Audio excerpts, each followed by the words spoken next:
Hello and welcome to InfoBot Broadcast. I'm thrilled to have you here on this channel where we dive into fascinating facts, stories, and insights from around the world. Whether it's exploring nature, culture, or the wonders of our planet, InfoBot Broadcast is your go-to place for knowledge and inspiration.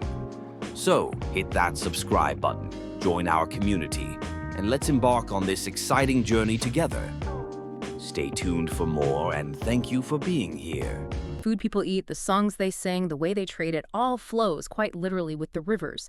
It's not just a place with water, it's defined by it. Water is life. That's a perfect way to put it.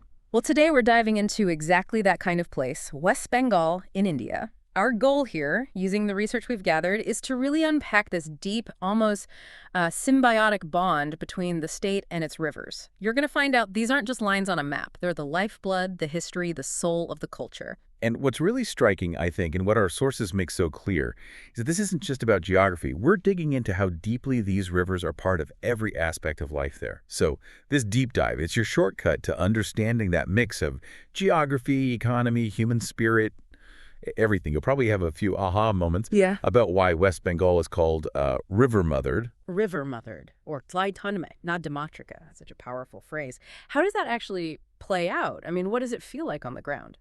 It's a great question because Nadamadrika isn't just poetry. It's like the core truth of West Bengal. Imagine living somewhere you're almost never far from water.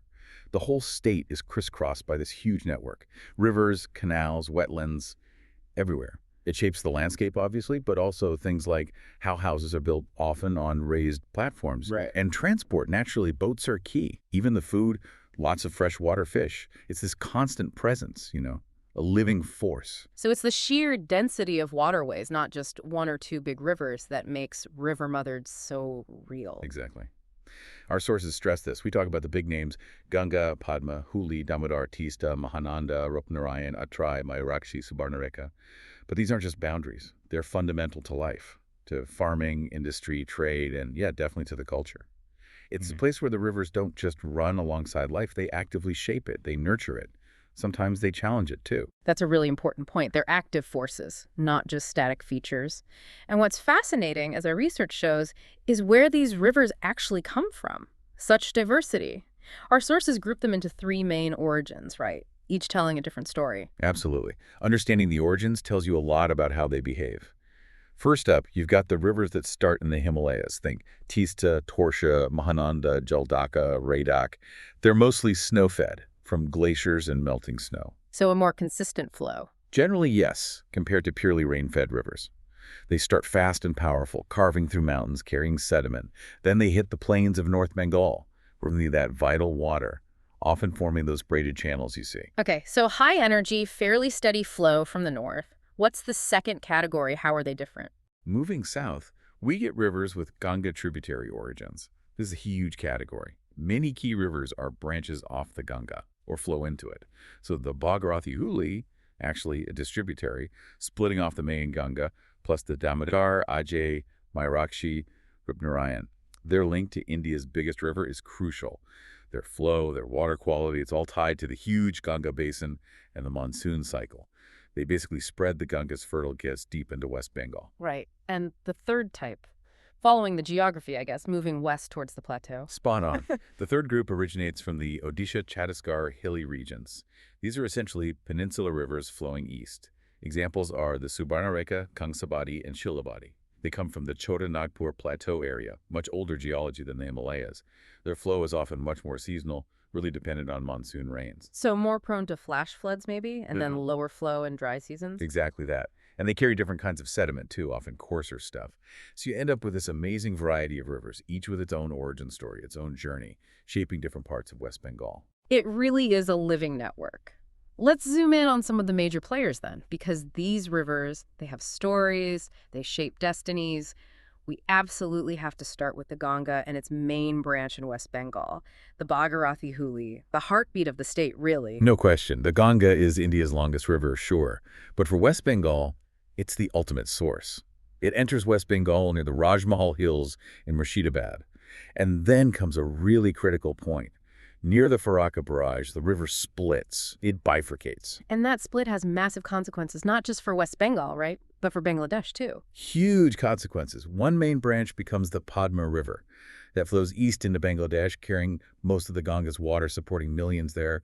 The other branch, the one staying in West Bengal, becomes the Bhagirathi Hooghly. That's the historic channel, the one flowing south, right past Kolkata, down to the Bay of Bengal. That's West Bengal's anchor. So the Hooghly is like the Ganga's living presence within West Bengal. Yeah. And its economic role, it's just immense. Immense doesn't even cover it. The Hooghly is the absolute core of commerce and industry, always has been. Think about it. Kolkata, Howrah, India's early industrial hubs, they grew right on its banks. It wasn't random. The river offered easy transport, water for processes, everything. And the ports, Kolkata and Haldia. Absolutely crucial, not just for West Bengal, but for eastern India, Nepal, Bhutan. They handle massive amounts of cargo, seagoing ships, and riverboats. The Hooghly's navigability made it a trade powerhouse for centuries, way back to colonial times and even before. The economic pulse, for sure. But then there's the Damodar, a river with a very different kind of tragic history, the Sorrow of Bengal. Tell us about its transformation. The Damodar. Yes, its story is one of incredible change, a real testament to managing nature. Historically, it was the Sorrow of Bengal, and for good reason. The floods were devastating almost every year. Our sources talk about torrents wiping out crops, villages, homes, causing unbelievable suffering in South Bengal. It starts in Jharkhand, flows down to join the Hooghly, but its unpredictable fury was a massive challenge. So how did they turn that around? What changed? That's where the Damodar Valley Corporation, the DVC, comes in. A huge post-independence project inspired by the TVA in the U.S. They built a series of big dams, Maithon, Panchet, Talaya, Konar, multi-purpose dams. These are game changers. Primarily for flood control, they pretty much stopped those catastrophic floods, but also vital for irrigation, turning floodplains into productive farmland. And they generate a lot of hydroelectric power, fueling industry. Wow. So really tackling the problem head on and turning it into an asset. Exactly. It's a classic example of large-scale intervention, managing a powerful river for massive benefit, a real aha moment in river management. A powerful story. Now let's shift north again to the Teesta. Our sources call it a Himalayan game changer. Why that description? The Teesta really earns that title. It's a true Himalayan river, born from glaciers up in Sikkim. It flows down through Darjeeling and Jalpaiguri districts in North Bengal, cutting through the landscape before heading into Bangladesh. But its real impact, the Teesta Irrigation Project, a massive undertaking. It's brought about a genuine revolution in North Bengal agriculture, providing reliable water year-round. Transforming farming there. Absolutely. Turning areas dependent on erratic monsoons into hubs for rice, and of course the famous tea gardens. It's the lifeline for farmers there. And also crucial in North Bengal, the Mahananda. How does that fit into the picture? The Mahananda is another key river for North Bengal. It also starts in the eastern Himalayas, near Darjeeling. Flows to Darjeeling, North Dinajpur, Malda, then into Bangladesh. Like the Teesta, it's vital for livelihoods, supports huge areas of rice cultivation, creates fertile plains, good for fisheries too. Maybe not as dramatic a story as the Damodar, but just as essential for the region's economy and food supply. A real workhorse river. Okay. Now, heading south again, maybe a bit west. The Rupnarayan. This one has a fascinating link to ancient trade. Yes, the Rupnarayan. It's formed when two other rivers, the Salai and Dorkswar, join up, both starting on the Chotanagpur Plateau. It flows east and merges with the Hooghly down in Purba Medinipur. What's really interesting, as our sources point out, is its history. It used to be a major route for naval trade. Naval trade, like significant boats. Yeah, various types, dinghies, batel, catel carrying goods like salt, rice, timber, back and forth between the interior and Kolkata via the Hooghly. It was a bustling waterway, a key part of a much larger trade network centuries ago. Communities thrived along its banks because of this trade. Amazing. And now for something really surprising. The Subarnarekha, the Golden Line. Surely that's just a name. You'd think so, wouldn't you? But no, this is one of those facts that makes you go, really? The Subarnarekha also starts on the Chotanagpur Plateau, near Ranchi, flows along the southwestern edge of West Bengal, then into the Bay of Bengal. But the name Subarnarekha, literally streak of gold, comes from the actual presence of gold particles in its sand. Actual gold, seriously. Tiny flecks, yes, but real gold. Yeah. Historically, people apparently used to pan for it. It's a geological quirk that gave the river its magical name, a literal golden touch to its story. Wow, that's incredible. What a detail. Okay, and finally, the Mayurakshi, another river transformed into an ally for farming and power. That's right. The Mayurakshi starts in Jharkhand, flows through Birbhum and Murshidabad districts in West Bengal, eventually joining the Bhagirathi. Its big story revolves around the Massanjor Dam, sometimes called the Canada Dam because Canada helped fund it. Built mid-20th century, it does two key things. Provides crucial irrigation, making farming more reliable and diverse. And, like the DVC dams, it generates hydroelectricity for the region. So again, like the Damodar, it's about harnessing the river's potential for agriculture and energy. Each river really contributes in its own way. It's just so clear how deeply connected these rivers are to people's lives, not just background features, but active players. Which brings us perfectly to the next point, how these rivers power West Bengal's economy. Agriculture, trade, industry, they fuel it all. Absolutely. The state's economy, especially agriculture, is almost completely reliant on river irrigation. Without this network, feeding millions would be, well, incredibly difficult, if not impossible, in large areas. And we're talking huge agricultural output, aren't we? What are the main crops and how do the rivers specifically help? Massive output. The Ganga system supports the big ones. Rice, obviously, the staple food, often with multiple harvests thanks to irrigation. Also jute, a major cash crop in the delta, plus wheat, sugarcane, various pulses. And it's not just the water. The rivers bring down fertile silt during floods. Ah, so they naturally fertilize the land. Exactly. That alluvial silt constantly renews the soil, meaning less need for artificial fertilizers. It's a natural cycle powered by the rivers. So the Ganga Basin is key. But what about those regional differences we mentioned? North Bengal, for instance. Right. Connecting back, the Teesta and Mahananda are the lifelines for North Bengal. Not just for rice, but for the famous tea gardens in Darjeeling and the Doors. Tea needs that consistent moisture. Only these Himalayan rivers can reliably provide. It shows how different rivers support specialized high-value agriculture in different regions. And in South Bengal, the rivers coming off the plateau, like the Damodar, Ajay, Mayurakshi. They play a crucial role there too, particularly in districts like Bankura, Birbhum, Burdwan. The Damodar's controlled water, channeled through canals, irrigates what used to be flood-prone land. They support rice, yes, but also horticulture, vegetables, diversifying agriculture in that part of the state. West Bengal really uses its diverse rivers strategically. Beyond farming, rivers are obviously massive for trade and industry. The ports must be central to this. Absolutely central. Kolkata Port on the Hooghly, Haldia further down, they're indispensable. Gateways for ocean-going ships and the inland river boat network. They handle imports, exports, serving not just West Bengal, but all of eastern India, even neighboring countries. Their dual sea river capacity is unique and vital.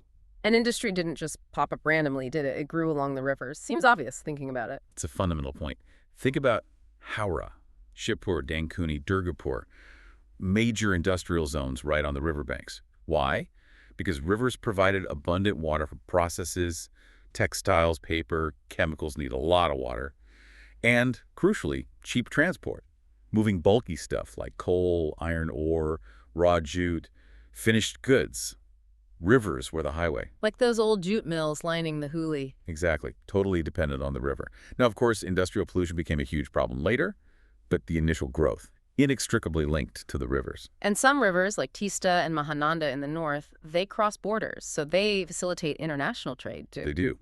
Flowing into Bangladesh, they create natural routes for cross-border trade, moving goods, farm produce. It adds another economic layer, fostering regional connections. So West Bengal's rivers are internal lifelines, but also conduits for regional and international economies. It's crystal clear they're the economic engine. But beyond the practical, the tangible, rivers seem woven into the very soul, the culture of West Bengal, far more than just waterways. Oh, definitely. And this is where it gets really deep, I think. Our sources show how rivers become powerful symbols in literature, music, folklore, painting. They represent spiritual ideas, deep emotions. They're not just scenery, they're active characters in the cultural story. And thinking literature, you immediately think of Rabindranath Tagore. Rivers must feature heavily in his work. Hugely. Tagore was profoundly inspired by Bengal's rivers, especially the Hooghly and the Padma.